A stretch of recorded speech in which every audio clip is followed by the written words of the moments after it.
и что у нас тут такое? Вот. Ассаламу алейкум.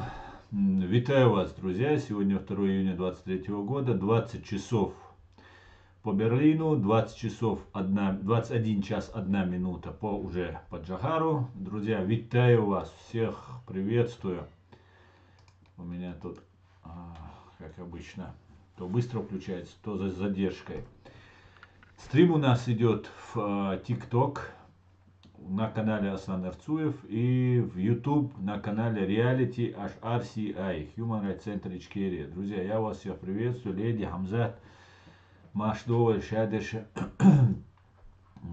Сегодняшний стрим я, опять же, Ирина, витаю вас, витаю всех вновь зашедших, друзья. Заходите, подписывайтесь, ставьте лайки и распространяйте ссылку на наш стрим в социальных сетях, в YouTube, в Telegram, в WhatsApp, везде, где только можете. Пишите ваши комментарии и ставьте лайки. Напоминаю вам еще раз, так как это очень важно, чтобы против нас работают русские террористы из КГБ и ГРУ, ФСБ и ГРУ, поэтому всячески нам мешают, всячески просто, при всем при том, что YouTube наш канал там на какой-то под особый контроль взял после многих моих жалоб, которые я туда писал, и все равно, несмотря на это, происходят разные нападки разных террористов из фашистской России. А пока, как обычно, начинаю свой стрим со сводки с поля боя, с полев, с мест боевых действий. Общие потери, Генеральный штаб Сбройных сил нам об этом сообщает. Общие боевые потери противника с 24 февраля 2022 года по 2 июня 2023 года, то есть на сегодня. За прошедшие сутки уничтожено 540 русских террористов. Итого их цифра достигла 208 990 человек. 15 танков уничтожено за сутки.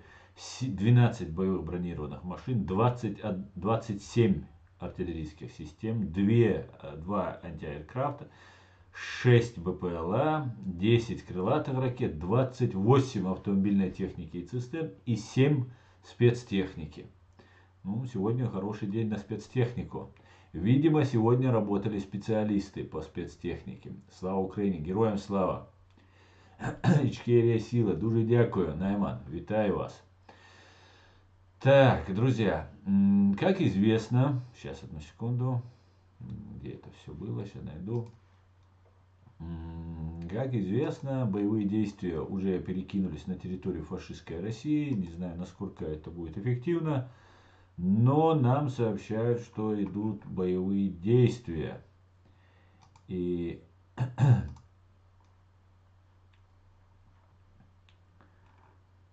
сообщается, что в Шебекино, где идут боевые действия, сбежали все полицаи, так называемые власти, в городе нет. Многочисленное русское население мародерствует, бензина нет, поезда все отменили. Вот такое сообщение тут появляется. И я вам сейчас покажу. Это ж мародеры. Мужики говорят, и я покажу это тем, кто смотрит меня в YouTube и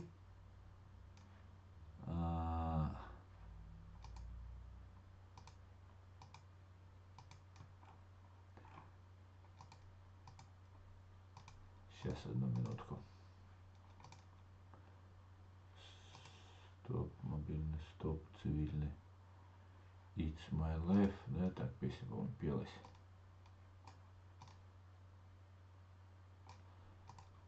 Так. Давайте посмотрим, что происходит в Шебекино. Лариса, сказали, повыбивали, прикиньте, вот эти ж мародеры. Мужики говорят, это вот охранники были, но сейчас ничего нету. Посмотрите, ребят, выбили дверь, пипец.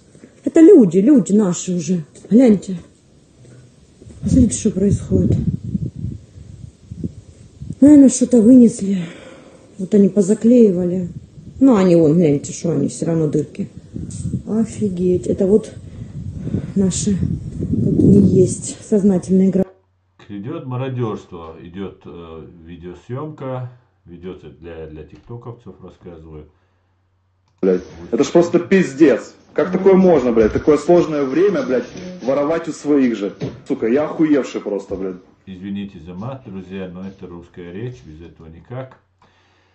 Как-то так, друзья, идут мародерства в Шебекино, что, в принципе, для меня ничего удивительного нет, друзья.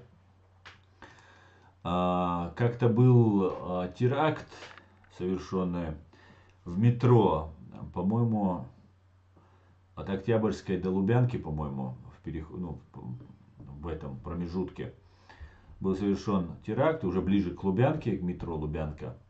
И люди начали из Лубянки убегать, там раненые, в шоке, уставшие, там и так далее, и так далее.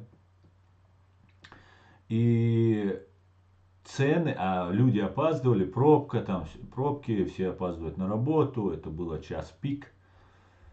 И таксисты начали поднимать цену. Понимаете, какая Россия? Таксисты, которые забирали людей, выходивших из метро Лубянка, это не только было на Лубянке, я слышал и в других местах это было, таксисты поднимали чуть ли не там в 10 раз цены, потому что срочно люди опаздывали на работу, были деловые люди, там состоятельные люди попадались, и они платили в 10-кратном размере, чтобы их быстренько отвезти. И чаще всего это были русские таксисты, потому что кавказцы, как сама русская женщина рассказывала, они бесплатно просто подъезжали, никакие даже не таксисты, просто подъезжали кавказцы и говорят, давайте подвезем вас. Потому что у людей горе, у людей беда. И то, что сейчас вот у меня друг запостил в Facebook вот эту информацию, что Шебякино там мародерство там, и так далее, например, я не удивлен, если это так. Потому что, это ожидаемо. Так и будет. И так будет по всей фашистской России. Это однозначно. Так, истинные казахи с вами. Дуже дякую, Найман. Мы тоже за вас. Так, доброго времени суток. Всех витаю, друзья. Всех, кто вновь вошел. Мурат, Хамзат, Фестман. Алейкум салам. Всех, друзья, летящий. Всех, друзья, вас я приветствую. Говорят, россиянские города, как и предсказывал Джохар. Абсолютно верно, Амзат. Абсолютно. Абсолютно. И они еще даже не разгорелись, Амзат. Не представляем, что будет. До того все будет круто, друзья. До того все будет. За все. Вот как говорил Джохар, красный петух войны, огонь, придет в каждый дом. Без сомнения. И никто не обвинит никого на этой земле, что не Россия развязала, что русские сами не виноваты, и что в конце-то концов, в коем веке коса нашла на камень. Хотя она много раз находила на камень, но теперь она нашла так, что эта коса окажется у этого косильщика в печенках, скажем так, помягче идем. В переносном смысле, конечно же, этого слова. Ва алейкум ассалам, типа считать машой. Поэтому все хорошо, друзья. Так, конечно, таксисты вражки выживают и используют любой момент заработать, несмотря ни на что. Да. Так, Маша, выгоду, рыбак, Машой. У коллег Чечения пришел у коллег поинтересоваться мнением. Мы, Чечения, да, как у тебя там написано, тебе, наверное, виднее, как вам, стукачам, живется, если ты к коллегам своим обращаешься. А так, да, все нормально, да.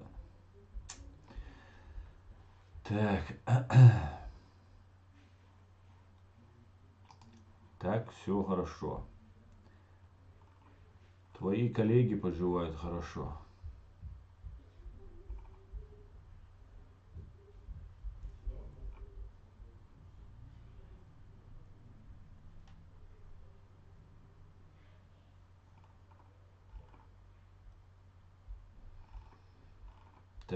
Так.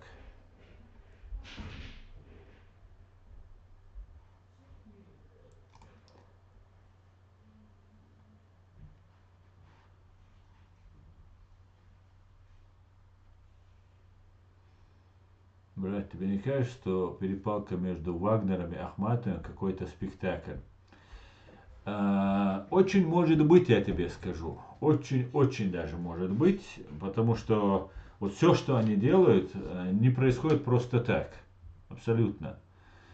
Знаете, есть такой прием, вот, информационная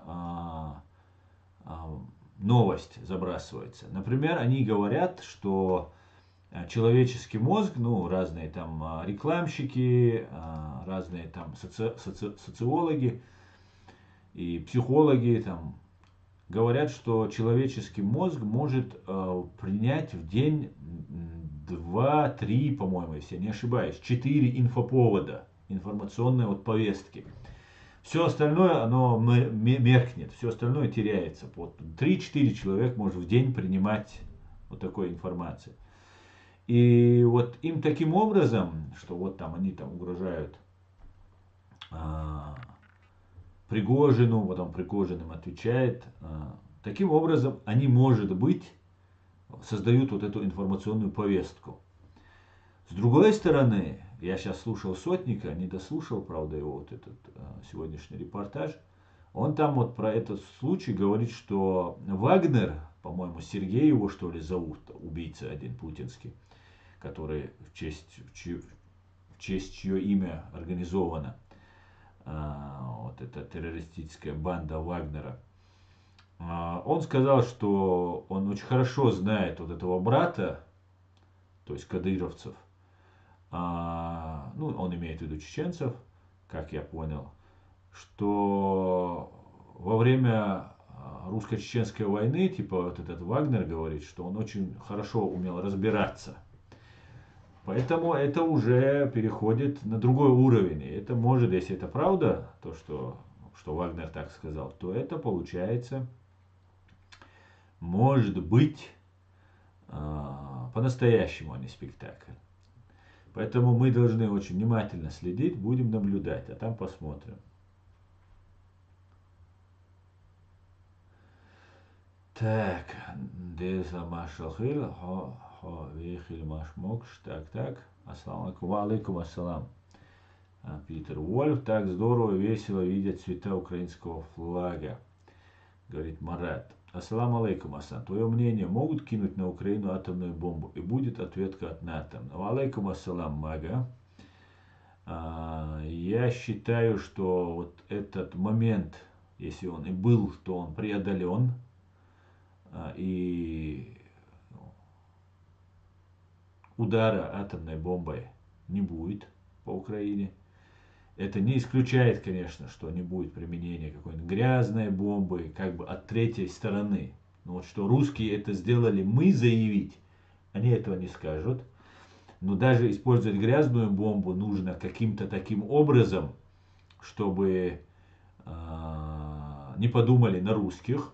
И вот у меня закрадывается, Мага, очень интересное мнение по этому поводу. Нам сейчас рассказывают, что в Белоруссии там размещается ядерная бомба, и что Беларусь нанесет ядерный удар и так далее, и так далее. Но в самом начале войны, вот этого широкомасштабного вторжения фашистской России на территорию Украины, некий помощник, советник, депутат, по-моему, даже Арахамия Зеленского, представитель украинской власти, который был на переговорах, сказал очень интересную такую фразу, что якобы кадыровцы хотят захватить атомную электростанцию и потом потребовать независимости для Чеченской республики Ичкерия.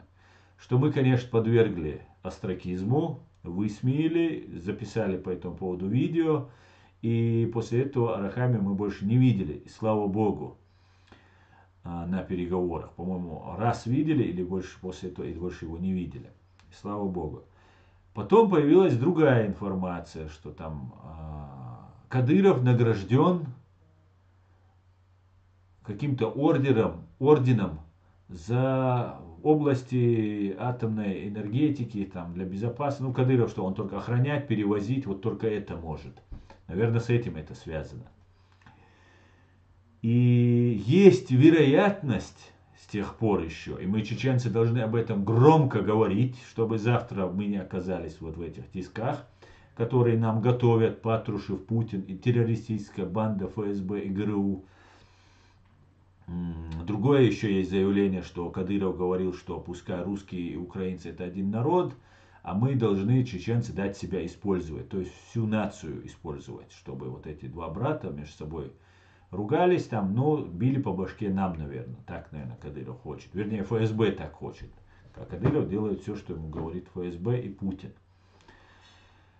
И есть вероятность, мы должны об этом говорить еще раз, что они могут использовать нас, то есть чеченцев, то есть как бы чеченцев, кадыровцев, который, или может быть какой-нибудь там Аятолла Закаев, например, возьмет на себя ответственность, скажет, да, это давайте нам независимость, там еще что-то, еще что-то. Это как на правах версии, что угодно может быть. Главное, там чеченец может быть замешан. Аятолла Кадыров может взять на себя эту ответственность. И получится так, что мы взорвали, там сейчас, например, собираются чеченцы, их там много убьют сейчас, которых туда сейчас Кадыров по приказу Путина и террористической банды ФСБ и ГРУ отправляет туда чеченцев. И в итоге, после больших потерь, там, Кадыров может сказать, вот у меня была атомная бомба или грязная бомба, и я ее применил. Вполне возможно. Любые сценарии мы должны рассматривать. Главное, чтобы вот этот сценарий не коснулся нас. Мы должны всегда расследовать это и сразу выкладывать доступ общественности, чтобы у этой общественности был доступ к той информации, к которой мы пришли. Ответят ли НАТО на удар? Без сомнения. Я абсолютно в этом не сомневаюсь. Я абсолютно 100% уверен. Никогда они не применят первыми. Американцы, англичане, НАТО. Никогда. Потому что урок Хиросимы и Нагасаки так испортил репутацию Америки, что даже через 80 лет об этом сейчас упрекают, и они каются, и так далее. И вот последний саммит G7 проводился именно в Хиросиме, в городе Хиросима, как бы тем самым показывая, что вот они проявляют уважение к этому городу, там, чтят его и так далее, и так далее. Поэтому то, что ответят, я не сомневаюсь. Парни в Америке и в Англии очень серьезные. Уже давно сказали, что ответят. Еще Борис Джонсон об этом сказал. Но вот если используют Беларусь, о которой говорит, например, Фельштинский, что с территории Беларуси могут нанести удар и так далее, это может быть отвлекающий момент. Потому что иногда Фельштинский так заносит его, что иногда он не совсем точно, на мой взгляд, делает в некоторых вещах свои прогнозы. Но нас могут задействовать, друзья, поэтому мы должны иметь это все в виду. Так, Аслан, ведь ЛСР и РДК воюют в БНР, так что я думаю, у них мало времени отвечать на вопросы. Джоя Маркус, дорогой ты наш, неужели они не кушают и не спят?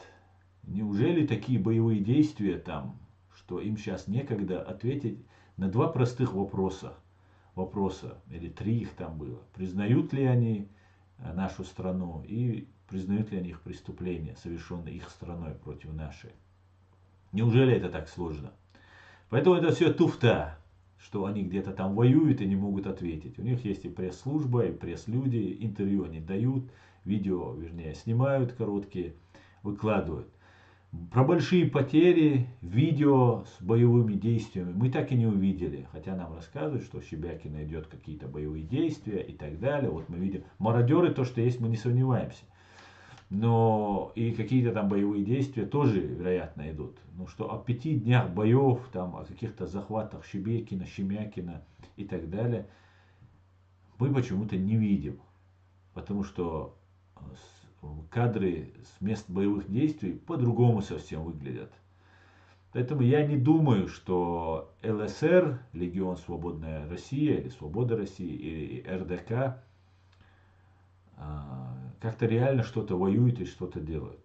Причем в каких-то боевых действиях они участвуют, ну что-то это так мощно, что у них нет времени даже перекусить или отдохнуть. И, между прочим, записать 2 слова, что они так все заняты, я в это не верю. Прости, конечно. И, в принципе, я не ждал от них ответа.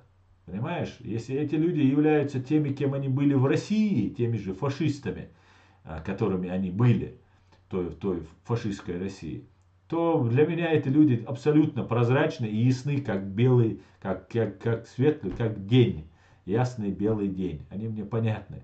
И мой вопрос был не столько им адресован, хотя если там среди них есть порядочные, искренние люди, конечно же, и им он адресован. А он больше был адресован для того, чтобы обозначить нашу чеченскую, мою позицию, скажем так. И чтобы чеченцы знали, кто это такие, что вот мы обращались, знали. И там чеченцы у нас воюют в Украине, несколько тысяч там чеченцев воюют. Чтобы они тоже знали. Меня смотрят украинцы, чеченцы, которые воюют в Украине. Общаются, говорят не все, не всегда, не успевают каждый раз смотреть. Но тоже и слышат, и передают пожелания хорошие и так далее. Поэтому как-то так. Поэтому не ответят они, ничего страшного. Сделаем выводы, да. Там такая агентура США, что не успеют из шахты вылететь, как будут уничтожены. Совершенно верно, Амзат, абсолютно. Совершенно верно. Эти атомные бомбы будут уничтожены просто на месте, где он. Так, ассаламу алейкум, сюдики. Ва алейкум ассалам, Машвоэль. Машвоэль, вени видевицы. Аслан не отвечает на неудобные вопросы. Игудуха. Ну почему же, Дикант? Почему же? Если бы ты был Дикант, ты бы дождался бы, пока я увижу хотя бы то, что ты написал, Деон. Так, Аслан, что скажешь, Коллайдеров? Правда, что контакты Буэльба жінчиць? Цахасу. Жінч, что мабуть, я бишь контакты от сердца связаны, бишь, Коллайдер цейча.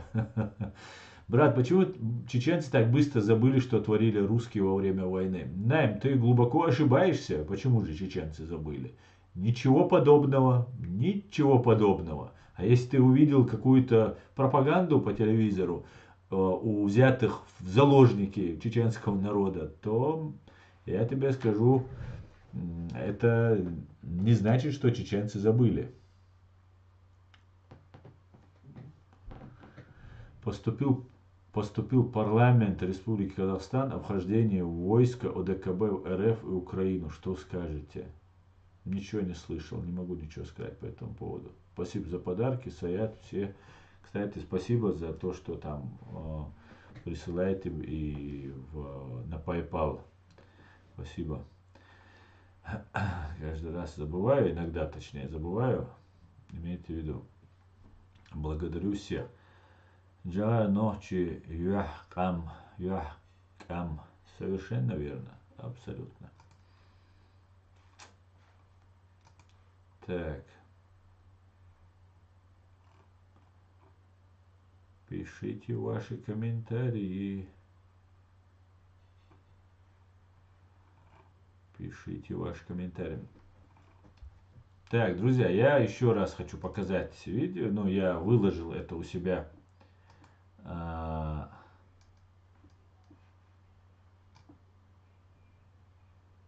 Выложил у себя в Facebook. Информация. Важно, чтобы мы все знали. Очень большая проблема том, что в связи с войной, с геноцидальной войной против нашего народа, в связи с колоссальными потерями, которые понес наш народ, как среди гражданских лиц, так и руководящих нами, нашим государством людей. И большая пропаганда ведется против нас. И поэтому мы многое потеряли в плане информационной осведомленности. И вот поэтому я хотел бы уведомить вас по поводу нашего герба, чеченского герба. И вот о чем нам сообщает председатель парламента Чеченской Республики. Тогда это называлось просто Чеченская Республика, это 91 год. Переименование Чеченской Республики произошло в начале 93 года, сразу после того, как русские незаконно включили нашу Чеченскую Республику в свою незаконную конституцию. Поэтому было добавлено слово Ичкерия. До этого срока у нас в документах она именовалась именно как Чеченская Республика. И в Конституции именно так и указывалось. Поэтому тут написано именно так. 91 год, 2 ноября 91 года. Город Грозный. Указ номер 1. Запомните. Об утверждении государственного герба, флага и гимна Чеченской Республики. Парламент Чеченской Республики постановляет утвердить в качестве государственного флага флаг нормальных размеров 105 на 165 зеленого цвета. В нижней части 3 полосы белого, красного, белого цветов шириной по 10 сантиметров. Заканчивается нижняя часть полотна знамени полосой зеленого цвета шириной в 10 сантиметров. Второе. Утвердить в качестве государственного гимна на слова народные музыку Али Димаева. Третье. Утвердить в качестве государственного герба Чеченской Республики символический образ волка в положении полулежа с поднятой головой, расположенного на фигуральном национальном орнаменте, проходящем в круг в виде полумесяца, в нижней части которого расположены 9 пятиконечных звезд. Внутри круга справа и в верхней части круглый данный диск. Председатель парламента Чеченской Республики Х. Ахмадов. Город Грозный, 2 ноября 1991 года, номер 1 указ. Друзья, чтобы мы знали, на разных фальшивых изображениях, сейчас я вам уберу картинку в YouTube, все, кто не видит, на разных фальшивых сувенирах, которые выпускаются под именем, под знаменем, как этот закаевский небесплатный паспорт, который, кстати, я получил бесплатно для справедливости ради. Вот эти значки изображены девятиконечные, или сколько тут, 12-конечные, или 9-конечные. На самом деле это пятиконечные звезды там должны быть. И все остальное является неправовым и неправильным. Мы должны это понимать. Понимаете, это очень важно. Это наша символика. У каждого государства эта символика, как и Конституция, очень строго охраняется. Так как это лицо государства, это фундамент государства. Это очень важно, друзья. Ва алейкум салам, Имран. Вот такие вот дела, друзья. Чтобы вы знали, это я вам так просвещаю. Указ президента мне тут мой друг прислал. Указ президента Чеченской Республики о государственном суверенитете Чеченской Республики, руководствуясь декларацией о государственном суверенитете Республики и волеизъявлением граждан Чеченской Республики, выраженным прямыми и всеобщими выборами, объявить о государственном суверенитете Чеченской Республики с 1 ноября 1991 года. Президент Чеченской Республики Джохар Дудаев. Вот такая вот вам информация, тоже для размышления, тоже чтобы она была в видеоформате, чтобы все это у нас имелось.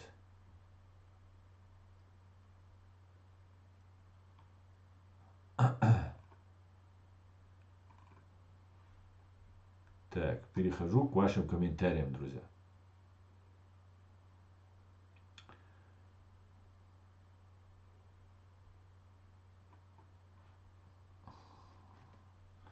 Далее, да, немножко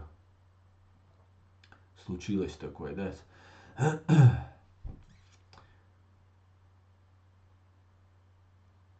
Так, Имран, подарки опять засылает. Да, Саюэль Имран. Замечательный герб, вобравший всю смысловую нагрузку чеченской культуры. Да, Амзат, очень красивый герб, мне очень он нравится. И у меня всегда возникали вопросы, как, например, как у человека, который видит изображение пятиконечная звезда и девятиконечная звезда. Мне всегда хотелось понять, что значат эти полосы, белые полосы, красные полосы. Что значат эти звезды, 9 тукумов, которые самих 9. И когда я видел, ну я разбирался в этом во всем, и потом я видел девятиконечные вот эти 9 звезд и пятиконечные. И некоторые говорят, что это возможно из-за безграмотности. Вот этот сувенир выпускался именно таким образом. Но я не думаю, что люди, которые выпускали, настолько безграмотны, что не понимали, что у нас есть...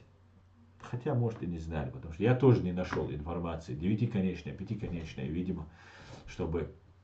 Не знаю, почему это было сделано. Ладно, поехали дальше. Я так поняла, Закаева и команда опираются на паспорт, типа они полномочия паспорта. Ну, я не знаю, на что они опираются, для чего это делается. Я рекламировал сам этот паспорт, когда его получил.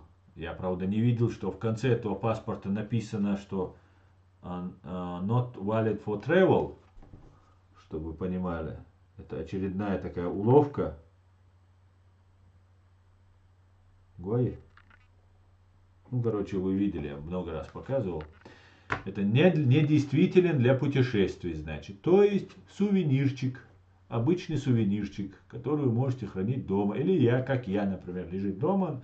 И если у вас какие-то вопросы возникают в чат-рулетке с русскими, когда вы спорите, вы показываете им паспорт, говорите, я гражданин. Он-то не знает, сколько там звезд, сувенир это или нет. Вот, для этого можно. Больше ни для чего не годен. Так что как-то так, да, как-то так, да. Так, давайте пойдемте дальше.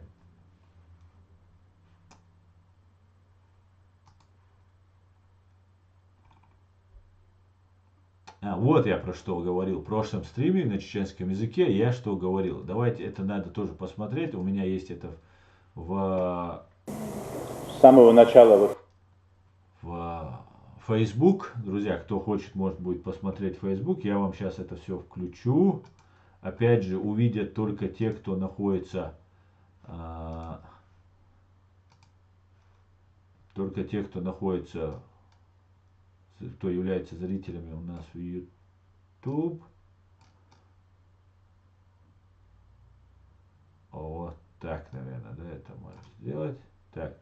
Это президенты Джохар Дудаев и Зviad Gamsahurdia обсуждают о Кавказском доме, объединении, о котором говорил президент Джохар Дудаев и Зviad Gamsahurdia.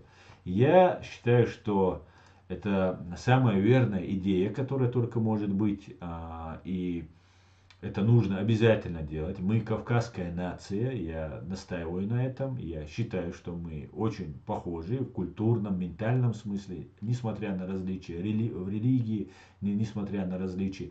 Среди нас есть иудеи, среди нас есть христиане, среди нас есть шииты, среди нас есть сунниты и разные другие там. Иты и другие третьи, и мы все кавказская нация, и всегда мы жили мирно на Кавказе. Нету ни одной войны, которую мы на Кавказе вели между собой. Только против интервентов, оккупантов, иноземных завоевателей. Только против них. Поэтому Кавказский дом это мечта, стремление наших двух покойных президентов, Джохара Дудаева и Зиада Гамсахурди, и не только их двоих. И это хорошая идея. Ничего общего с Горской республикой, там, которую там создает россиянин Руслан Кутаев или там его друг Ахмед Закаев. Ничего общего с этим не имеет. Ничего, что связывает Чеченскую республику и Кавказ с Россией, мы не должны принимать и не должно быть для нас приемлемым. Особенно это касается Чеченской республики Ичкерия. Мы должны очень ревностно и строго к этому относиться. Потому что Россия это и многовековой враг, который принес нам очень много горя и зла. И на этом мы должны основывать, создавать вот этот Кавказский дом. Точнее, созданный Кавказский дом, мы должны его развивать. Давайте я вам дам послушать. 8 минут, это очень интересно. Послушаем, что говорит Джохар Дудаев из Зиада. Нашего движения и вот кавказского движения всегда был привержен вот этой идее объединения Кавказа. Привет, и сейчас я не скрою, что одна из целей нашей встречи является как раз вот это. Но это объединение не носит агрессивный характер. Это объединение во имя мира, во имя взаимопонимания между всеми народами, не только кавказскими народами. Во имя погашения вот этих этнических конфликтов и всяческих конфликтов, прекращения кровопролития в нескольких регионах Кавказа, где это продолжается. Вот такие цели преследует наша идея объединения Кавказа, а не какие-либо агрессивные цели. Но остальное, по-моему, выразит свою позицию господин президент. Мы находим перспективы своего будущего в объединении усилий Кавказа, и это не всякого сомнения. Я думаю, сомневаться в этом. На каких принципах? На полной самостоятельности и праве выбора любого народа в конфедеративный союз. Мы не только предполагаем, но и убедительно приводим и примеры сотрудничества в области и политических, и экономических всего Кавказа, где бы вошли Волгоградская область, Ростовская область, Краснодарский край, Ставропольский край и весь Кавказ в единое экономическое сообщество. Часть из этого нами достигнута. Вы слышали, Мы провели друзья? конференцию. Внимание. Мы вошли, приводим и примеры Еще раз. сотрудничества в области и политических, и экономических всего Кавказа, где бы вошли Волгоградская область, Ростовская область, Краснодарский край, Ставропольский край и весь Кавказ в единое экономическое сообщество. Часть из этого нами достигнута. Мы провели конференцию экономическую, которая была очень хорошо принята и поддержана всеми представителями правительств и руководства этих областей. Заключили прямые договоры экономического сотрудничества и приоритетные направления.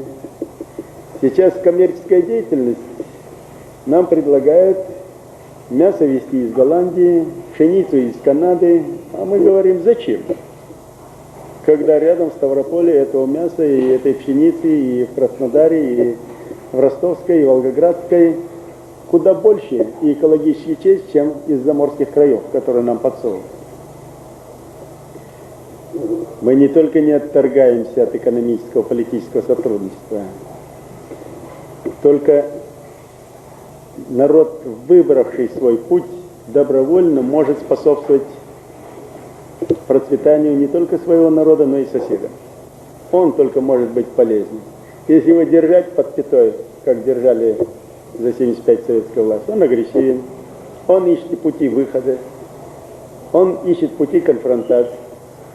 Да и в самой России много сил, времени, таланта уходит на то, чтобы поддержать вот такую конфронтационную ситуацию. Не лучше ли бы и России перейти к созидательному труду? самой России. А мы были бы помощниками и неплохими. И мы прекрасно понимаем, отдаем себе отчет. Стабильность вообще в половине мира зависит от стабильности самой России. От его экономического развития. Все нити связаны с ней. Это мощный, огромный, необъятный край, где дестабилизация приводит к дестабилизации половины мира. Где его благополучие благополучно отражается на всех остальных. Так зачем российскому центру искать на окраинах своих противников, в то время, когда надо приобретать сейчас больше друзей? Вот мы и призываем своим сотрудничеством, своим взаимоотношениям к миру и согласию. Прекратить все агрессивные замыслы и прийти к единству. При таком подходе никто не бежит, наоборот, предполагает и тянутся. Другой путь опасен. Бесперспективен. Наше сотрудничество будет способствовать, прежде всего, объединению Кавказа и его народов, как бы тяжело не было сейчас, и в политическом отношении. Хорошо, когда все преподнесли, значит, Запад, куда уповают все, с протянутой рукой и на демократию, и на право, и на жизнь. И совсем другое дело, когда соседу тяжело, и тут протянуть руку. Это совсем другое дело. Поэтому надо найти в себе и терпение, и волю, и мужество, прийти на помощь тогда, когда соседу плохо, любому народу плохо. Надо туда прийти, когда неправедные пути избраны, когда идет гражданская война. Надо туда с помощью идти, что бы это ни стоило. Потом это окупится. Потом окупится. Спасибо. Газета. Ваше правительство может оказать господину Гамсакурдию для возрождения в Грузии как законный президент. И вопрос для президента Гамсакурдии, если возможно. Вы призывали здесь, в Чечне, вы будете строить правительство, альтернативы правительству? Ну, то, что здесь находится президент Грузии сегодня, далеко не благоприятных для Грузии и для президента условиях, это тоже, я считаю, реальная помощь и поддержка. И такая помощь, она более весомая, чем та, на которую могли бы рассчитывать недальновидные люди. Мы категорически отвергаем всякое военное вмешательство и военную помощь. Категорически не приемлем. Да и сам президент Грузии всему миру показал, почему он ушел из своей столицы, из своего правительственного дворца, единственной целью не допустить дальнейшего кровопролития через его имя. Это тоже подвиг. Прежде всего, политическая поддержка. Второе. Отсюда шла информация, насколько нам удавалось, о всех событиях на весь мир. Мы давали возможность многим журналистам разными путями встретиться с президентом Грузии. Значит, мы совершенно отказываемся от каких-то конфронтаций с оппозицией, которая там находится, и предполагаем, что после этой встречи послать от имени, значит, Министерства иностранных дел Республики все-таки еще один раз найти пути примирения, переход на политические и правовые методы согласия в грузинском народе вместе с правительством оппозиции. Отказаться от террора и насилия, где среди демонстрантов падают люди выстрелами в спину. Отказаться от дикой варварства. Решить свои проблемы за столом переговоров демократическими правовыми методами. Вот в этом наша миссия. Ну и материально мы можем оказать помощь. Грузия наш сосед. У нас есть чем помочь. Экономически. Значит, и при восстановлении конституционного строя мы подготовили, уже сделали кое-какие запасы, в том числе и ту продукцию, которая нам направляется из-за рубежа и будет направляться, мы можем кратковременно на первых началах оказать экономическую помощь. Так, это была пресс-конференция 92 года где Зviad Gamsahurdia и 18 февраля 1992 года, где Зviad Gamsahurdia и Джохар Дудаев отвечали на вопросы журналистов и из иностранного пула журналистов. Так, давайте дальше. Валейкум салам, ночью Машуэль. Я сегодня был чуть загружен, во все время покопался в интернете и не нашел аргументов в пользу версии вчерашней. Но я не остановлюсь. Давай ночью, давай. Ты можешь, кстати говоря, писать ему во время следующего нашего стрима. Может, он сейчас зайдет в ТикТок, пока его сейчас не видно. Можешь писать ему и там согласованно заниматься этим вопросом. Тоже будет очень продуктивно. Алейкум салам, Мавидин, приветствую тебя, слава Украине, свободу Ичкерии, героям слава. Пока не нашел информацию про договор типа Чермоева с Ротшильдами, есть комментарии из разряда конспирологии, но факты, ссылок, на которые можно сослаться, пока нет. Но я тоже особо не слышал этого. Так, они говорят не о Кутаевско-Закаевской Горской республике. Кардинальные отличия. Совершенно верно, Хамзат.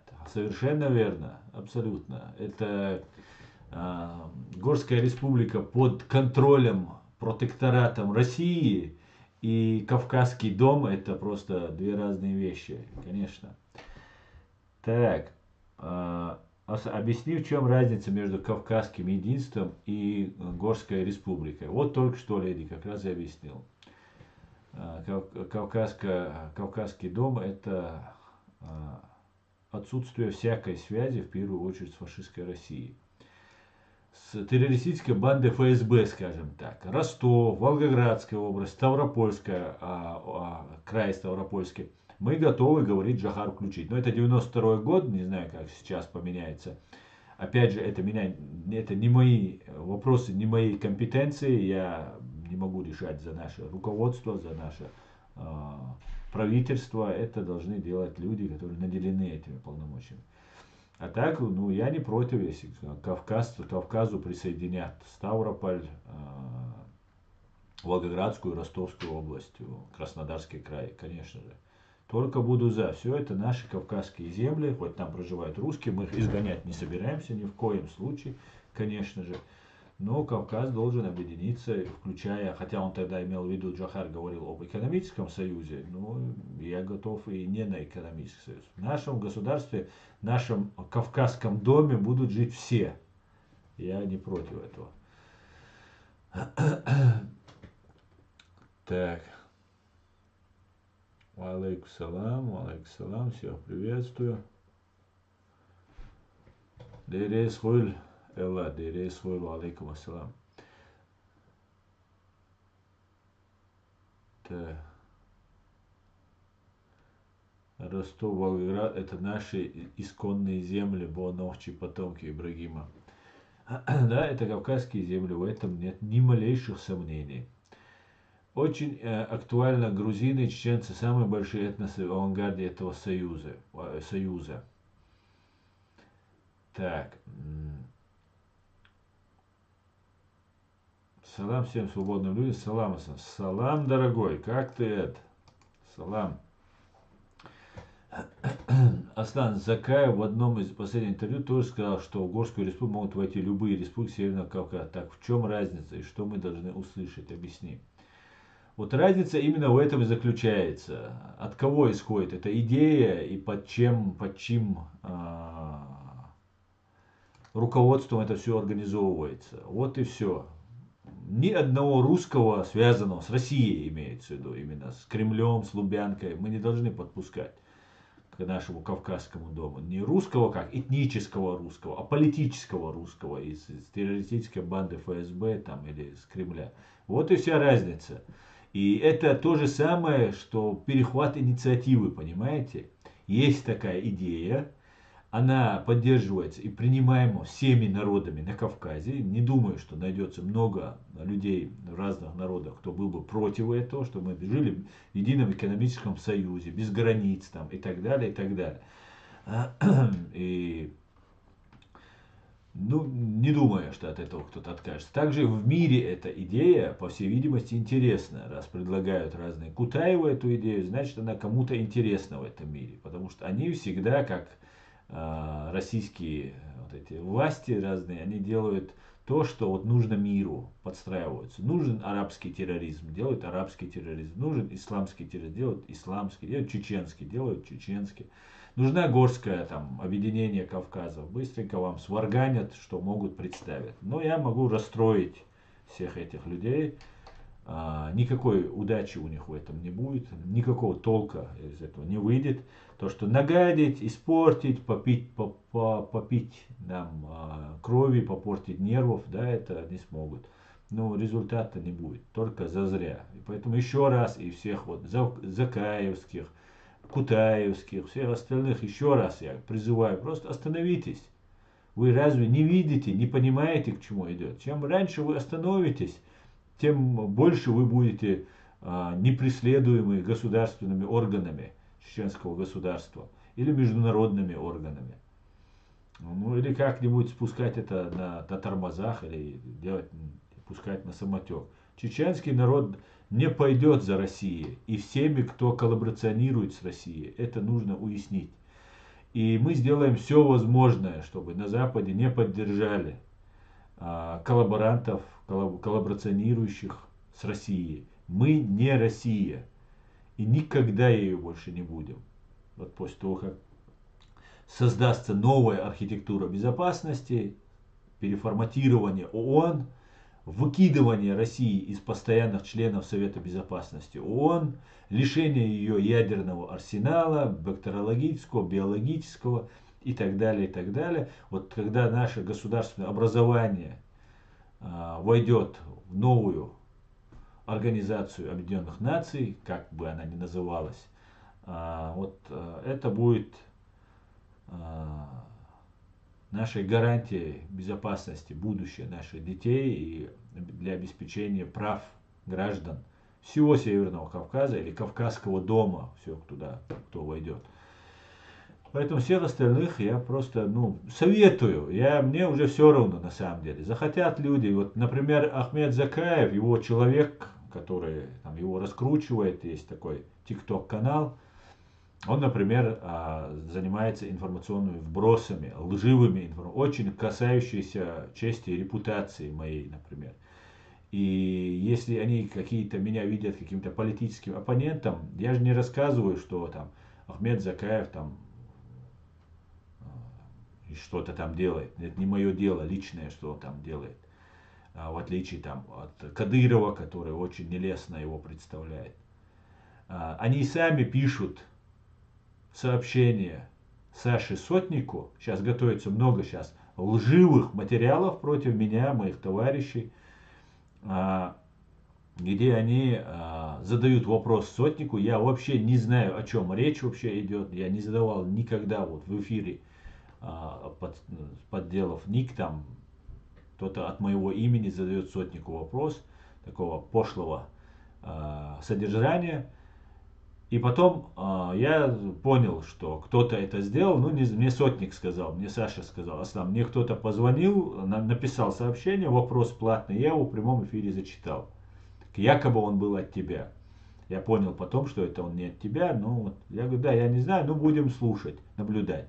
И вот закаевский человек вот с ТикТока выкладывает этот ролик, вырезав кусок от Сотника, и таким образом якобы я это говорю. Понятно, что это закаевщина занимается вот этой грязной КГБшной, это чисто КГБшные трюки, там, обвинить вас в какой-нибудь там грязи, там еще что-то. И затем этот закаевщина, вот этот человек из этого ТикТока, ФСБ работает, пишет мне и сообщает мне, что за мной придет ангел смерти.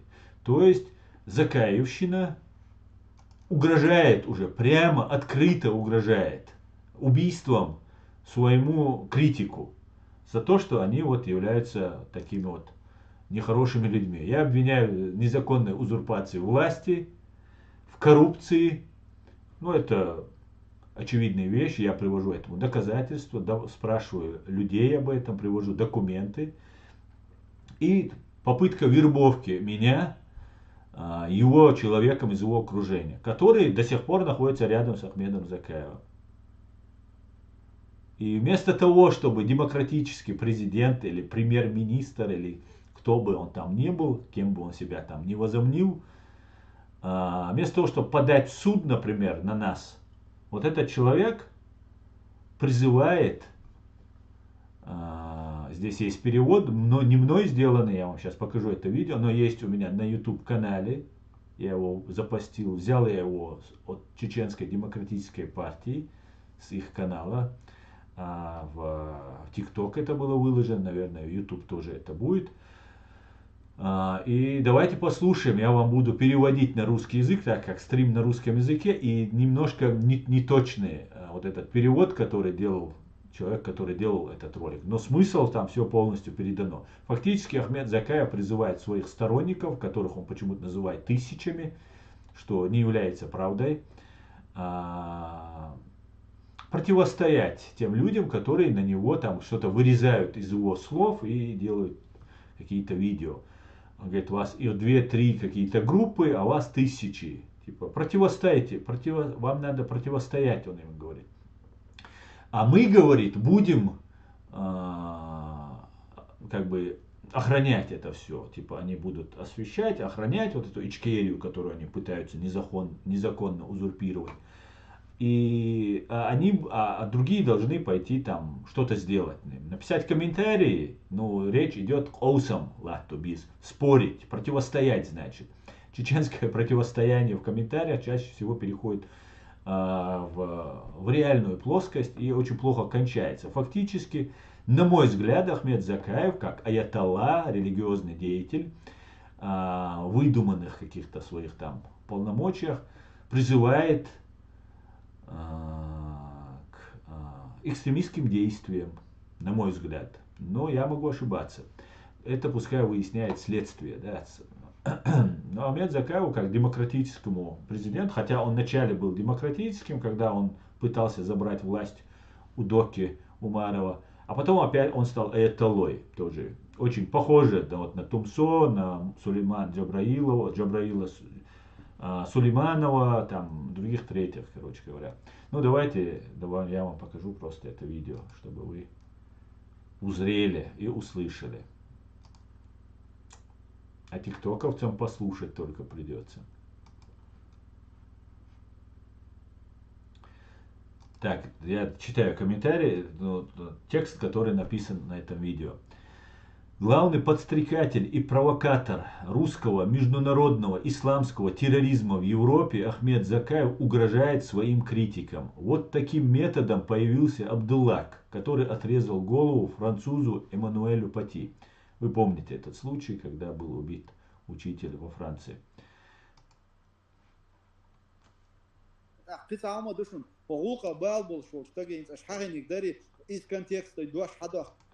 Ну, еще одно, по того, кого касается, кого беспокоит вот эта вся проблема, вот он к ним обращается по поводу вырванных из контекста наших разговоров, и которые распространяются. Вы не дайте этого сделать, чтобы вырывали. Типа фактически призыв идет. Предотвратите. Свобода слова, нет, не знаю, не слышал про такое Ахмед Закаев, про судебную систему правовую. Хотя заявление Ахмед Закаев и его окружение пишут на многих людей, как говорят.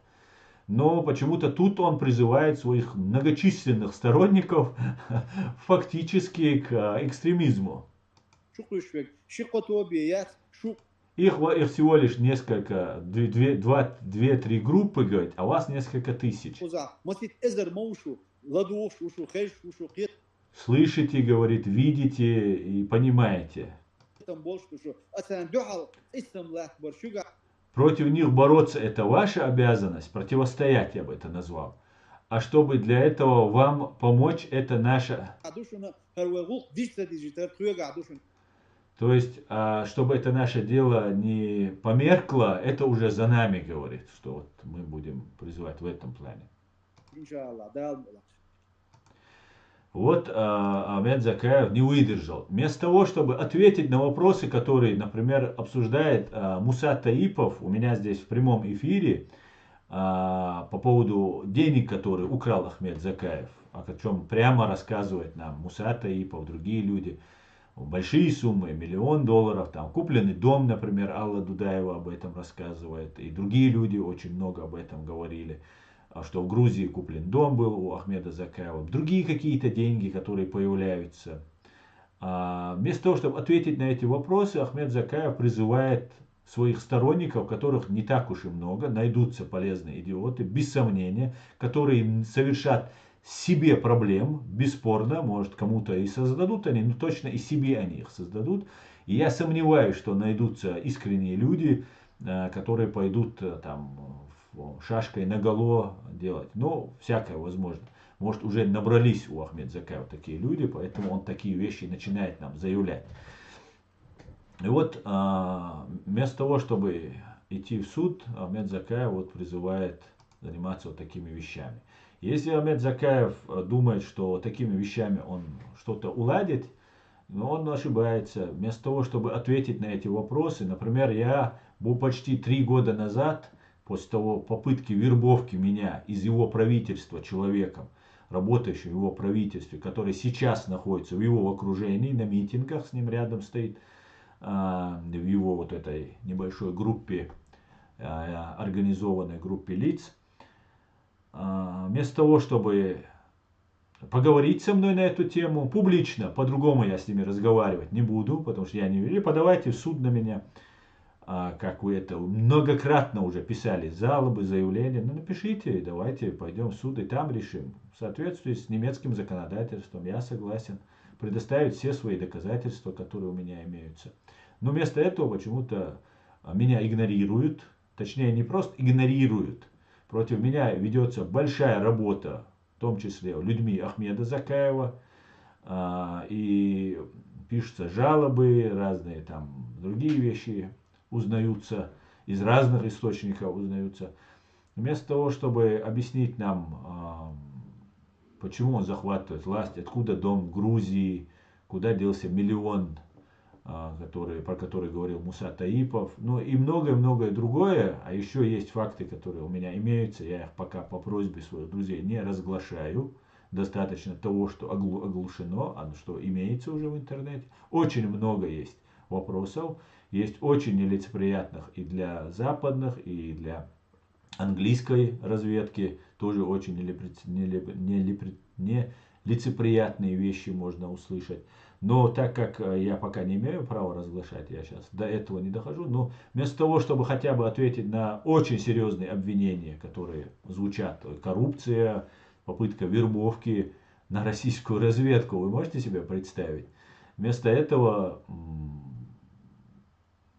получается, что он призывает своих соратников, своих последователей, хотя это может всего лишь оказаться очередным таким пшиком, но сам факт человек призывает разобраться. Его человек мне пишет здесь, ну его, может, я думаю, даже это его сын, я могу ошибаться, но вот этот канал TikTok Адам Саламов является, я так думаю, вполне может быть являться его сыном, так как очень сильно, упорно он топит за него.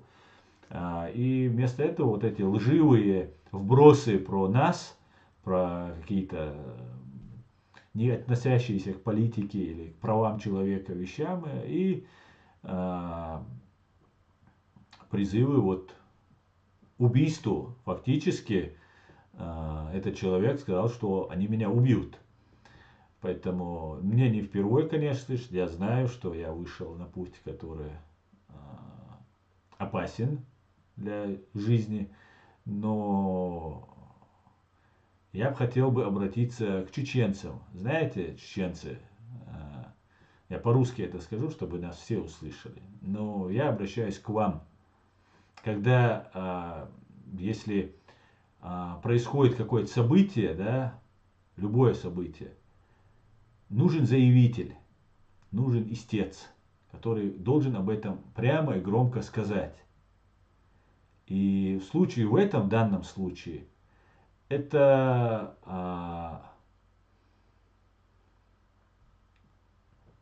опасно для жизни, чревато последствиями. Но для меня в данном случае не имеет значения, не имеет большее значение моя жизнь, чем то дело, которым я сейчас занимаюсь.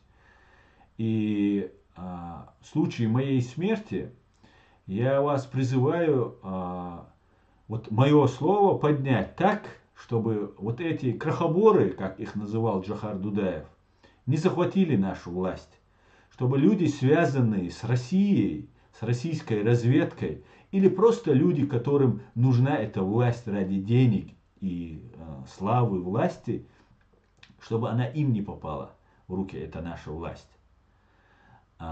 И мои слова будут для вас тогда как призывом, и сегодняшние мои слова, чтобы они были вам призывом, чтобы мы провели люстрацию всех, чтобы мы наказали всех виновных за убийство наших граждан русской террористической машиной, и чтобы вот эти крохоборы не пришли к власти, чтобы они не смогли незаконно узурпировать нашу власть.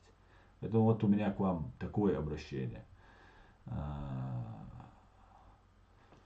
Я как истец от нашего имени вам это заявляю. Так, давайте дальше. Пойдемте дальше. Амзат, я примерно понимаю, в чем разница. Хотел, чтобы Асан, как всегда, разложил по микрочастицам. Так, свобода выше собственности, человек выше доллара, Линкольн. Так, ночь. Горская республика Кутай, только разрешение Рашки и строго Бодуна их наблюдения, возможность частичного вхождения в зависимости от Рашки. Да. Так, друзья, я перемотаю.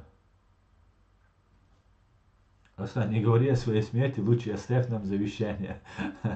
Да, я записал завещание. Оно будет, если что.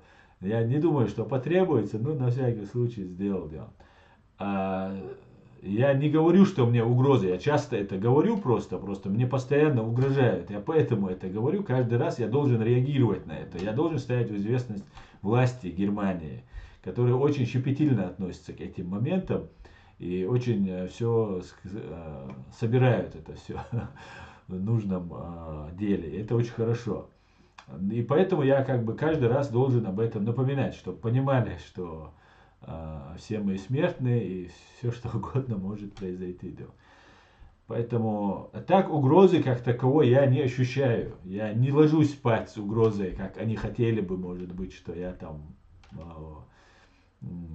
боюсь там или я там переживаю о том, что ни в коем случае абсолютно ни в чем себя не ограничиваю. Меня ограничивают некоторые лица вокруг меня, которые оказываются. Но я себя ни в чем не ограничиваю, ни в поездках, ни в путешествиях, ни в перемещении, абсолютно. Потому что уверен, хотя я соблюдаю те правила, которые мне приходится соблюдать, но ни в коем случае я не чувствую, что я в какой-то опасности и так далее, и так далее. Я считаю, что они в опасности. И им нужно думать о себе. Не нужно заниматься этой туфтой, которую они сейчас тут толкают, что они какую-то там Горскую республику создадут, что там влияние России останется, что сотрудники, агенты КГБ или ГРУ или ФСБ останутся у власти, что они не понесут ответственности. Это иллюзии, которые были в 91 году. Вас пронесло тогда. И вот сейчас у вас возникла эта иллюзия. Теперь нет. Теперь за вас взялись те, кто очень кропотливо, очень щепетильно будет по полочкам, по микрочастицам, как здесь написали, будут разбирать ваши все дела. Поэтому я советую, как человек, как правозащитник, я советую, что и советовал Кадырову, программа защиты свидетелей или уходить с этого политической сцены, оставьте, у нас есть президиум правительства в лице Аяда Эдигова, Аллы Дудаевой, Муса Таиповой там, и других там лиц, я не знаю там всех и вся, но мы, бедный, постгеноцидный чеченский народ, хотели бы просто свое государство, потихонечку восстановить свои права, получить сатисфакцию за убитых, похищенных, выпустили, кого сидят в тюрьмах, уже кто почти уже всю свою жизнь отсидел в этих тюрьмах. Восстановление, компенсация за колоссальный урон, который нам нанесла фашистская Россия. Поэтому, ну, это мой совет, но они не прислушиваются, некоторые на крючке, некоторые прислушиваются, я думаю, задумаются, уже какой-то определенный процент доверия моим прогнозам у этих людей, мне кажется, должен был созреть. И хоть я и не владею какой-то инсайдерской информацией, но все-таки я им понимаю, к чему все это идет, и честно им говорю. Не хотите, не лезьте. Если, конечно, руки по локоть в крови, то деваться некуда, придется дальше это все волочь на себе, тянуть. Но результат будет один. И это нисколько не зависит ни от моей жизни, ни от аяда жизни, ни от всего там чеченского народа жизни. Понимаете, к чему я? Ничего вас уже не спасет. От ие. Валлахи ахмадушун. Кадырова арбошун, шугабошун. От ие. Ца гаск связаны волчи. Цашан сячун. Шуше виггаху шушун хузар айдлан. Про вас знают все. Кто с кем связан, кто, что. Все известно. Даже то, что вы думаете, никто не знает о вас. Я знаю многие вещей, которые к вам кажется, что вы не знаете. А я уже знаю. А представьте, сколько знают американцы или англичане, или немцы, или еще кто-либо. Поэтому, ну, это, конечно же, проще будет пробовать, но зря. Взяли деньги и просто исчезли. Вот, которые вам выделяются на все это, возьмите и все, исчезнете. У вас больше шансов будет. Но это уже ваше дело.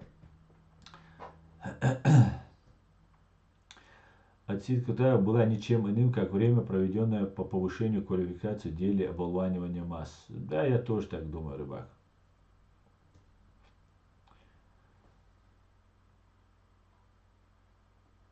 Нет, 8 лет Кутаев не сидел, там было 3 года, по-моему, или 4 года, и там что-то как-то. Ну, и я всегда привожу пример по поводу сидел в тюрьме, не сидел, вот сейчас Навальный сидит и так далее. Был такой Владимир Хейфиц, это миллиардер, который рядом с Белым домом, правительством фашистской России в Москве имел свой банк.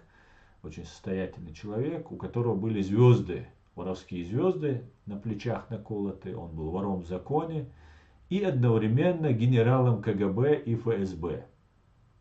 И вот этот человек умирал от рака мозга и дома у себя сделал реанимацию. И вот эта информация вот появилась оттуда. Так вот, он отсидел 10 лет от звонка до звонка, чтобы стать вором, чтобы внедриться и так далее. Ничего удивительного в том, что и у него на стенах, как у Руслана Кутаева, как нам сообщили, висел портрет в кителе военном, там, военно-морских сил России или Советского Союза.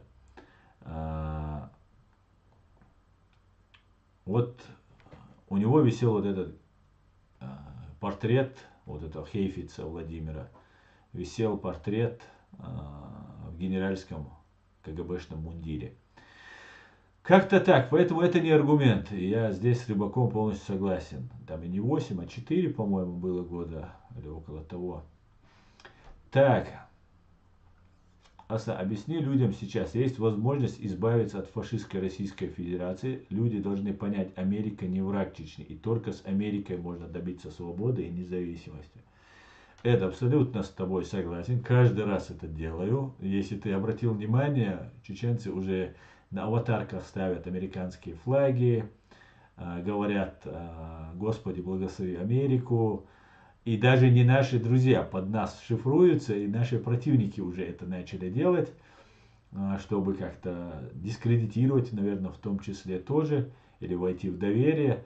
Поэтому отношение чеченцев к Америке изменилось. Я знаю по своему окружению, по с людьми, с которыми я общаюсь, кардинально все меняется. Я еще раз напоминаю чеченцам, что если бы не Америка и Великобритания, я думаю, русские убили бы всех чеченцев, всех до единого, как они это пытались сделать в 1944 году. И в 1944 они пытались это сделать так, чтобы Америка и Англия не сильно заподозрили их вот в том, что они делают.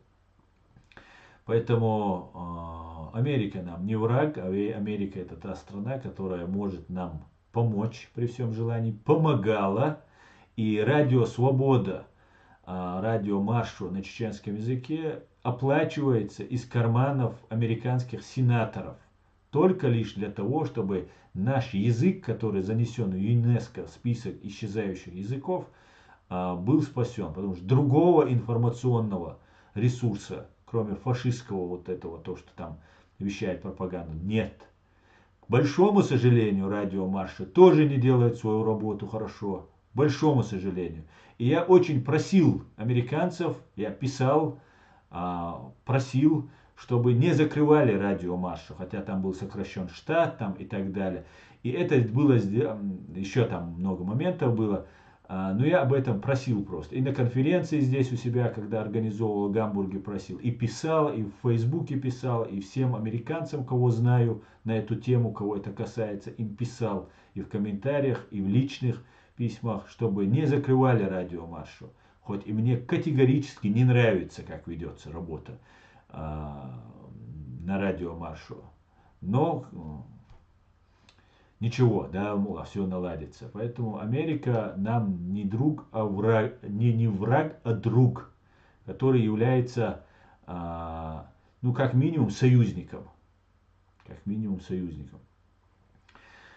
Объясни людям так, я расстраиваюсь, когда это слышу. ИСАМ это дискуссия. Ты знал об этом или ты подумал, что это вооруженная борьба с переводом на русский? Уточни этот момент, пожалуйста. ИСАМ это спор, противостояние. И не обязательно это дискуссия. ИСАМ употребляется как в слове дискуссия, а также употребляется это в слове и противостояние. ИСАМ это спор. Ну, дискуссия тоже к этому подходит.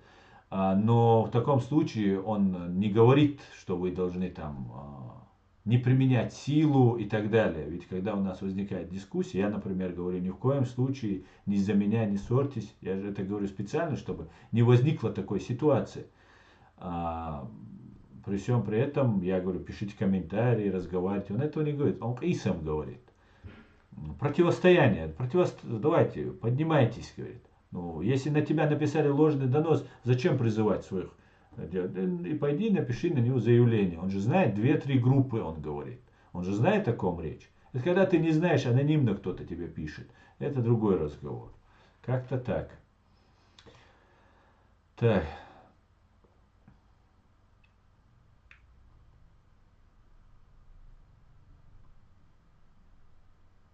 Всему чеченскому народу оставил главное завещание. Наш незабвенный, самый достойный из нас, основатель нашего государства, Черри Джохар Дудаев. Словами, продолжайте наше дело, продолжите наше дело до конца. Да, Алмула, Черри, совершенно верно. Еще раз вопрос, почему патриарх Кирилл носит флаг Черри, и я не шучу, под рясой такие же цвета, надо посмотреть фото из официальной церемонии. Иванов, скажи, пожалуйста, ты когда-нибудь видел на рясе русских попов флаг с чеченскими вот, зелеными, белыми, красными вот этими полосами до того, как чеченцы объявили его своим флагом? Мне кажется, ты не видел, потому что я этого не видел никогда. Вот, да, вот сейчас там Кирилл или кто там был, Гундяй, не знаю как там. Так вот, я считаю, что по русской имперской традиции, после того, как они якобы покорили, победили чеченцев, взяли их флаг, и его цвета набросили на плечи своему вот этому сатане, который призывал к войне против чеченцев. Мне кажется, это такой как бы у них трофей считается, что вот они захватили наш флаг и его своему высокопреосвятительству какому-то в лице вот этого табачного короля, или кто, о ком я там, на ком ты видел этот флаг. Вот я думаю, поэтому с этой целью сделано. И все.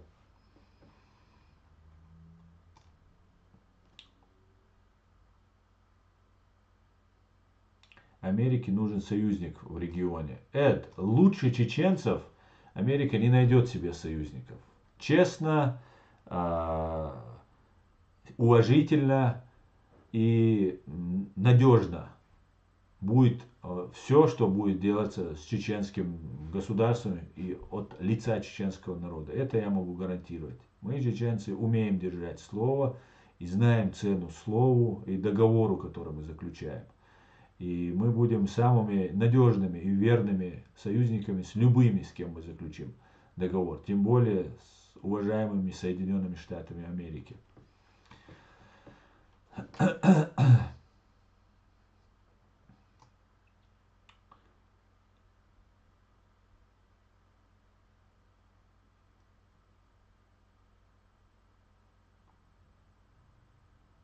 Эмин Хамзат, далге что ли? Тимур, Франция, веллол, винол.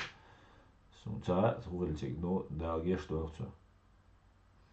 Поверьте, очень много стран стоят в очереди быть союзниками Америки. Но Америке нужны партнеры и союзники там, где их интересы. Так вот, Чечня — это очень большой интерес в регионе Чечни. Эд, этот вопрос я тебе еще раз говорю. Спасибо, что ты пишешь эти комментарии. Это очень важно для нас знать. И мы являемся естественными, самыми верными. И Америка не пожалеет, если с нами заключить договор.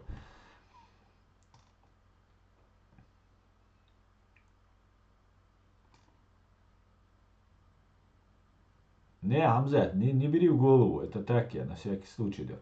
Так, если будет американская военная база, то Евросоюз пройдет по зеленому коридору. Если в Чечне будет американская военная база, то Евросоюз пройдет по зеленому коридору. Да, абсолютно, конечно. Военная база американская открывает все двери многих государств, точнее, многих государств в этом мире. И инвестиции пойдут, будут уверены, что у нас не будет там никаких там игилов, не будет русских или там турецких или еще каких-нибудь там разведок, которые будут там манипулировать, играть наивными, благородными чеченцами. Поэтому это очень важно. Я только за.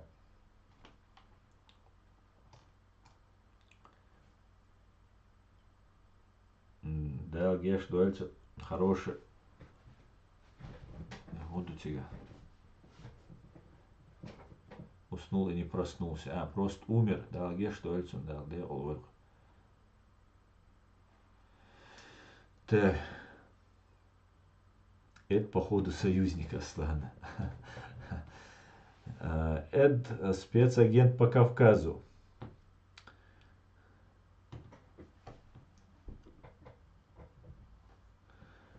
Фуюшхун пишет мне.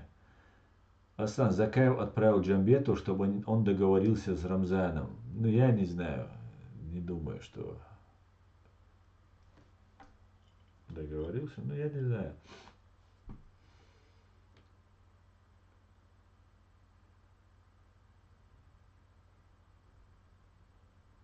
Так, Ходорковский сидел, но он ратует за империю.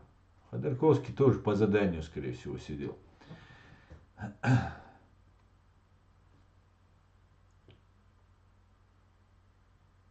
у тебя есть такое фото в мундире?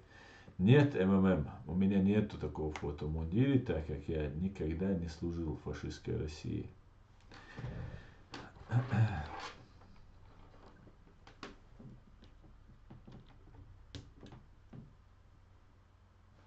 Так.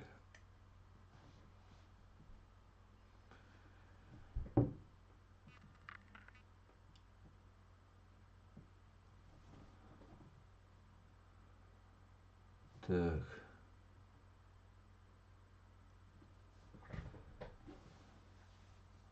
Он не отвечает на такие. Партизан, почему у тебя 95? Ему невыгодно. Вы люди, а услышь, смотрите, вы мне пишете комментарии, что я отвечаю на какие-то вопросы там и так далее. Во-первых, здесь сидят 15-рублевые. С другой стороны, сидят не очень понимающие вообще ситуацию. К большому сожалению, чеченцы не очень грамотны в политическом смысле этого слова. И сейчас ты мне пишешь комментарий, что я не отвечаю на невыгодные мне вопросы. У меня нет выгодных вопросов или невыгодных. Но у тебя ник партизан 95. Во-первых, партизан это такое чисто советское выражение. Во-вторых, 95 это номер, который нам дали после оккупации. Если у тебя не хватает знаний, понимания того, что это ты себя представляешь русским партизаном или российским партизаном, никаким не чеченским, не ичкерийским и так далее, то что тебе можно объяснить? Вот подумай сам.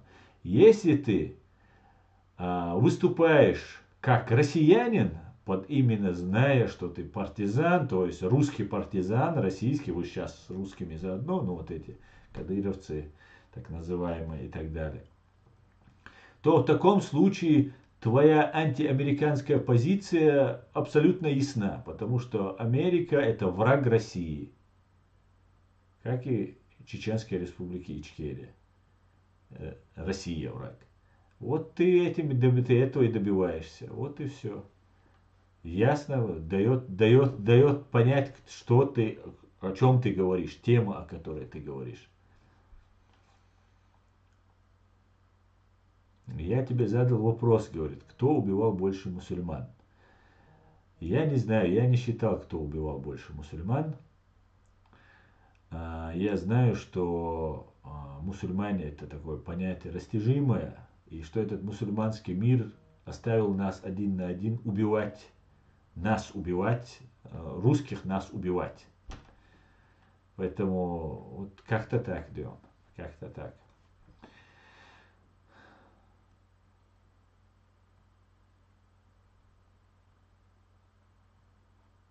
Просто не все это понимают. Об этом надо говорить постоянно. Да, будем говорить, будем говорить. Ответ на мой вопрос. Он чуть вверху про Дудаева. Ну вот вместо того, чтобы написать этот вопрос заново, ты мог бы его просто написать. И мне его сейчас надо искать твой ник. Поэтому, если не сложно, напиши еще раз, что-то я не вижу его. Ты обратил внимание выборы в Турции. Вот поэтому сейчас просто необходим союзник в этом регионе. Ставки очень большие. И только Чечня сможет быть таким союзником. Просто нужна чистка кадров, полиграф. Да, это абсолютно точно. Она нам нужна. Она не столько Америке нужна, сколько она нам. Как нам, она никому. Эта чистка кадров не нужна. Полиграф, вот эта вся система. Это 100% нам необходимо.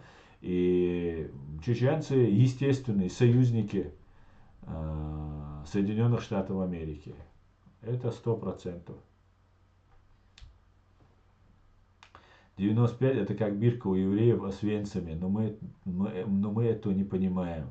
Да понимают некоторые, понимают. Некоторые быстро меняют, а это не меняет. Видишь, значит он все понимает. Смотрите, зашел вот еще один. Америка убивает больше. На каком основании? То, что тебе русские рассказали, ты считаешь, что Америка убивает больше? Или на каком основании? Что ты хочешь сказать? Больше русских, России, мусульман никто не убивал на этой земле. Что вы несете? Чушь просто самую настоящую. Никаких у вас данных нет, кроме русской пропаганды, которая вам навязывается. Посмотрите все эти арабские и мусульманские страны, как они в очереди стоят к Америке. Просто посмотрите. И будет вам понятно, кто чей друг и враг. Зачем вы заступаетесь за тех, кто в очереди к ним стоят? Вы посмотрите, кто вас убивает. В мире всегда были войны и будут, наверное, еще. Посмотрите, кто вас убивает. И все. Вместо этого вы врага. Даже если бы Америка был бы нам враг, как мусульманам в целом, Россия, которая нас убивает, только лишь из-за того, что Америка и Россия сейчас враги, мы не должны были бы ничего говорить на эту Америку. Если бы мы были бы против настоящего нашего врага, который на самом деле убивал больше всего мусульман на этой земле, и нас, чеченцев, в первую очередь. Вот я не понимаю, где у вас эта логика? Вам чеченцев не жалко, а всех мусульман вам, значит, жалко.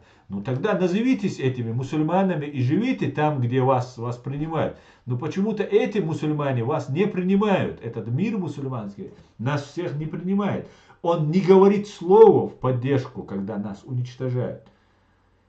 Вы занимаетесь русской пропагандой.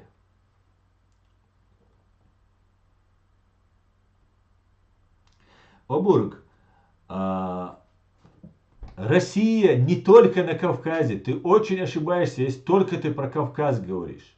Ты вспомни и Среднюю Азию, ты вспомни и Турцию, ты вспомни много арабских стран, где Россия принимала. Россия самый главный враг мусульман и всего человечества. Но даже если бы Америка была бы врагом, я бы на твоем месте, если бы такое убеждение было, я просто бы промолчал бы на твоем месте. Потому что сейчас самый главный враг России – это Америка. А враг моего врага – это мой друг, как правильно, если я выразился. Враг моего врага – мой друг. Тем более нас Америка никогда не убивала. То, что сделала для нас Америка и Великобритания, не ради только нас, но то, что нам была польза от них, не сделала ни одна страна в этом мире. Вот и все. Афганистан, Африка, Турция, много. Да, Садыкович, везде воевали русские, везде. Не только с мусульманами. Мы говорим мусульмане. Кто такие мусульмане? Объясните мне. Иран вы говорите, когда вам говоришь, это шииты, это не мусульмане. Ну, Саудовская Аравия вам говорит, ой, там руководство там такое-то. А там Турция, да, там это. Вот у вас на все находится. И потом в итоге не оказывается мусульман, вот кроме тот, кто это говорит. Вот он один оказывается мусульманин. Все остальные оказываются не настоящие, не такие, не сякие.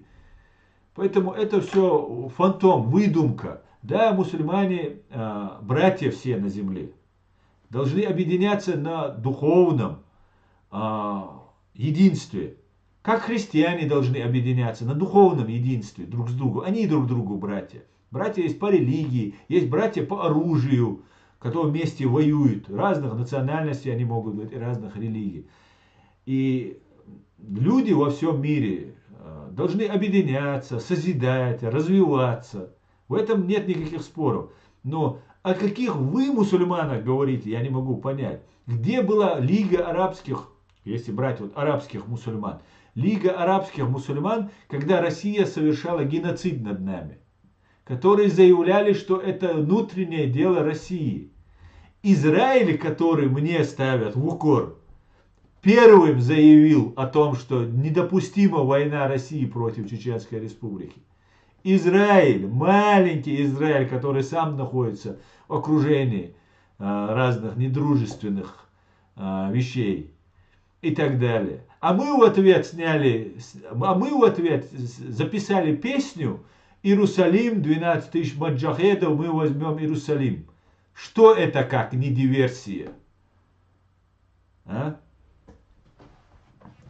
Давайте думать своей головой, а не пропагандой, которую нам навязывают. Муаммар Каддафи, убили бедного Муаммара Каддафи, который так много сделал для ливийского народа, который, оказывается, всю свою жизнь незаконно силой захватил власть и всю свою жизнь до самой смерти был у этой власти. Никаких демократических принципов, огромная секретная служба, штат секретной службы и так далее, и так далее. Вот эти все вещи, которые нам рассказывают, говорят, что вот американцы, а его убили, свой народ его убил, который достал его просто, очень жестоким образом его убил. Человек, который жил там, миллиардером был, в роскоши жил и так далее, и так далее. И нам говорят, вот американцы убили, вот мусульман они убивают и так далее, и так далее. А вот этот Муаммар Каддафи говорил, что Чечня должна гордиться, что она живет в составе России. и что с такой сильной страной нужно вместе созидать, вместе жить там и так далее. Почему Муаммар Каддафи не присоединил свою Ливию к России? Почему нам он это предлагал? Это вот такой, так называемый брат-мусульманин. Или возьмем Саддама Хусейна, которого тоже ГРУ, российская, советская, леяла, и также этого Муаммара Каддафи, и так далее, и так далее. О, Саддам Хусейна повесили. Так это диктатор был, его повесил арабский суд по решению арабского суда. Арабские палачи его повесили. Причем здесь Америка в таком случае. И так далее. Поэтому идет большие игры в этом мире. И для простых людей нам объясняют, что Россия нам объясняет, что Америка враг, потому что она не любит мусульман. А вы посмотрите, сколько в Америке мечетей. Просто для интереса. Имеют ли право там, какие права там имеют мусульмане. Посмотрите, сколько в Лондоне мечетей. Просто для интереса посмотрите. Сверьте, в Москве сколько мечетей, сколько мусульман, сколько там вещей таких. Возьмите, сколько в американских, там, в английском, Англии, в Америке, в Европе уважают языки других народов. Даже те, которые не являются частью этого общества. Просто обратите внимание и посмотрите, что чеченский язык, например, занесен в список исчезающих языков. Это в России, мы как бы часть России, там все такое. Посмотрите, какое просто отношение к языку. А язык это суть народа. Это его характер. Это его самое главное, что есть у этого народа после генов, это его язык. И если нет языка, и гены потеряются. И так далее, и так далее, и так далее. Это много можно говорить. Так. Аслан, ты не прав. Наш враг Россия самый близкий друг мусульманского мира. Но, как сказать, какого мусульманского мира? Этот мусульманский мир, например, если взять Дубай, например, американский друг, так они со всеми, как бы, арабов если брать. Так, если взять Индонезию, Сингапур, то тоже там своя особенность. Поэтому, да, с диктаторскими арабскими или мусульманскими диктаторскими режимами, которые Россия помогала приводить к власти, это да, это есть. С ними они дружат, это правда.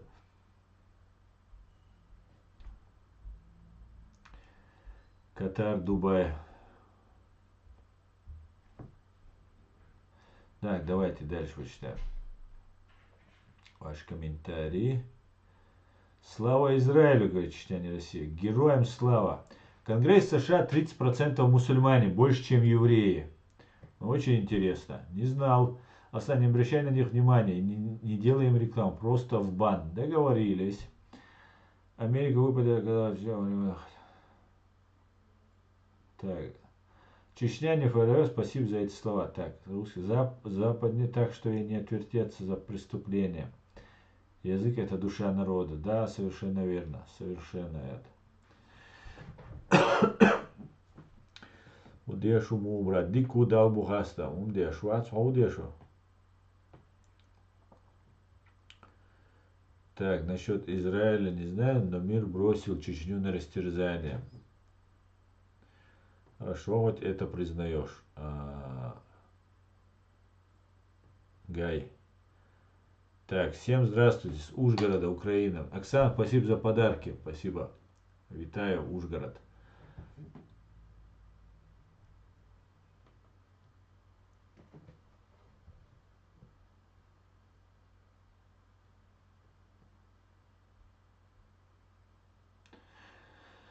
Так, друзья, мы уже час почти 40 в эфире. Я думаю, пора уже закругляться. И раз мы сегодня затронули тему про Израиль, евреев, там все такое, я бы вам хотел показать, заканчивая свой стрим, показать очень интересное видео, друзья.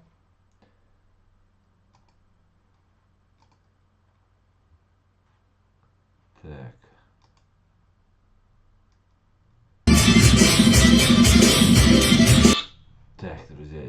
извините за громкость. Так, это солдаты Цахал, солдаты армии обороны Израиля танцуют лезгинку. И на этом я свой стрим закончу, друзья, после этого. Всего самого хорошего.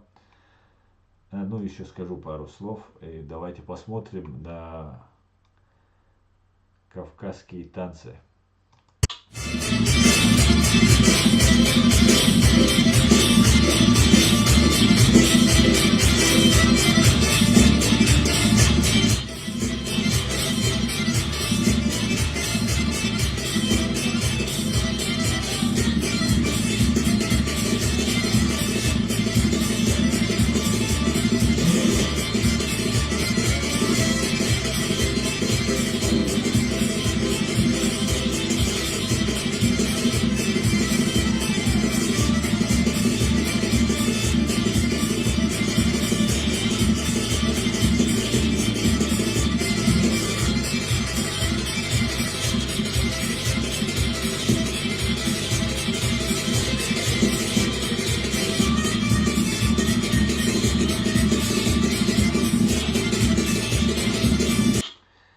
Ну, на этом я заканчиваю свой стрим, друзья. Мне тут I can't see, говорит мне Наталья. Это видео идет у меня по YouTube, поэтому вы не можете видеть, Наталья. Вы можете зайти на мой канал Reality в YouTube. Если вы находитесь не в России, вы сможете его посмотреть. И там можете увидеть, как танцуют зажигательно солдаты Цахала лезгинку. Друзья, на этом я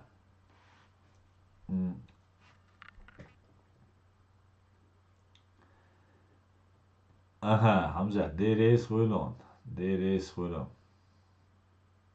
Dela, dik samo, dik čenio je šuboja 1000. Dal buhastam. Все будет ичкери, Хамзат. Так, Хамзат говорит, хорошие новости. Все плохо у фашистской России. Я думаю, после освобождения Ичкерии надо идти по аналогии Израиля. Да, я тоже так думаю. Это очень хороший пример можно взять и в этом направлении двигаться. Посмотрим. Израильская свадьба по-чеченски хаус YouTube чуаша нохчи сан халабулыш. Да, они с Грозного, Хамзат. Вот эти евреи, которые танцуют, они чаще всего с Грозного бывают. Есть и дагестанские, но в основном наша лезгинка, она очень зажигательная. Асан, как ты думаешь, можно сделать еврейский тейп? Эд, у нас говорят, что есть такой тейп, еврейский тейп, там, не помню, я сейчас не буду придумывать. Я не видел вживую, но есть такие эти.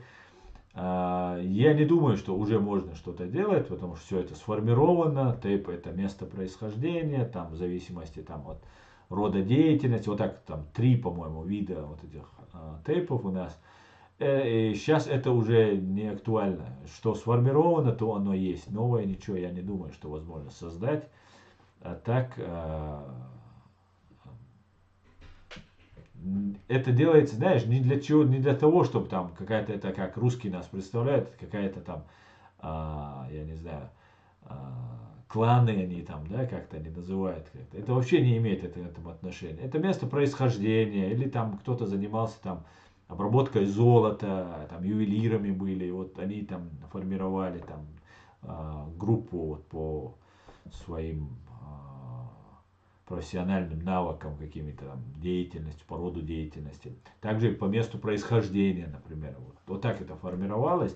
И сейчас это ровным счетом не имеет никакого значения. Только определить, что вот он настоящий или пришлый, вот только для этого это сейчас является. А так у нас все будут иметь равные права. В этом нисколько я не сомневаюсь. Вне зависимости какой-то национальности или какого-то тейпа, или какой-то религии, или какой-то расы. Все будут иметь равные права. И женщины, и мужчины. Хотя нам пытаются навязать, что там женщины это второй сорт и так далее. Но это не так. Все будут иметь равные права. На этом я свой стрим заканчиваю. Спасибо, что смотрите. Спасибо, что поддерживаете. Все будет Ичкерия. Слава Украине. Господи, благослови Америку. Всего самого хорошего, друзья. Ади кёль, маш оль. До свидания.